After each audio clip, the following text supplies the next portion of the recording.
Urganch atamasi bugun 3 ta hududga Xorazm viloyati markazi Urganch shahri, Urganch tumani va Turkmanistonning Doshhovuz viloyatidagi Ko'hna Urganch shaharlariga nisbatan qo'llaniladi.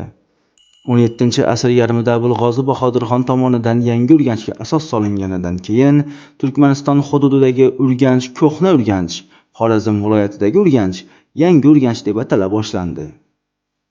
Qadimgi turkiy qavmlar bu shaharni Gurganch, arab manbalarida esa Jurjoniya deb atashgan. Umuman Urganch nomining kelib chiqishi haqida olimlar turlicha fikr bildiradilar.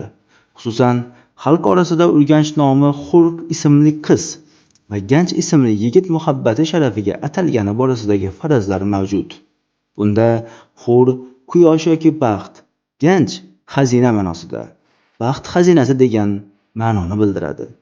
O'zi ham Urganchda bo'lgan mashhur sayyoh Yoqut Hamaviy shunday degan edi.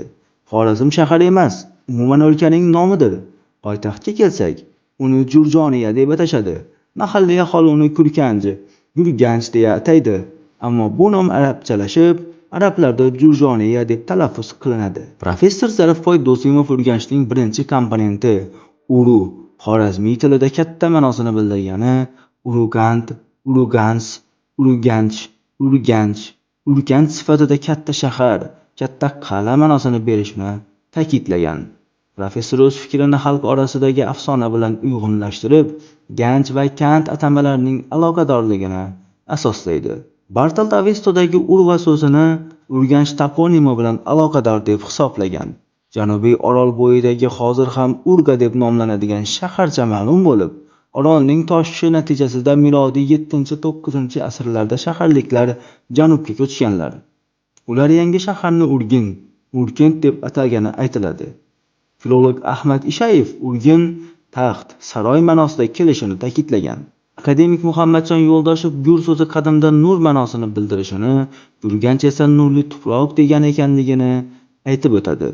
Umuman olganda Turkmanistondagi Ko'hna Urganch ham 1646-yil Abulg'ozi asos solgan yangi Urganch ham katta, obod va nurli manzil sifatida qadimiy nomni o'zida saqlab kelmoqda. Eng qizig'i, Urganch nomi bilan bog'liq bir qancha qishloq nomlari boshqa hududlarda ham mavjud bo'lib, ular Urganchi deb ataladi. Masalan, Farg'ona viloyatining Dang'ara, Uchko'prik, Buvayda, Andijon viloyatining Izboskan, Paxtaobod, Namangan viloyatining Namangan, Jizzax viloyatining Forish, Buxoro viloyatining G'ijduvon tumanlarida Urganchi nomli qishloqlar bor. Siz Urganch nomining mazmuni haqida yana nimalar bilasiz? Izohlarda yozib qoldiring.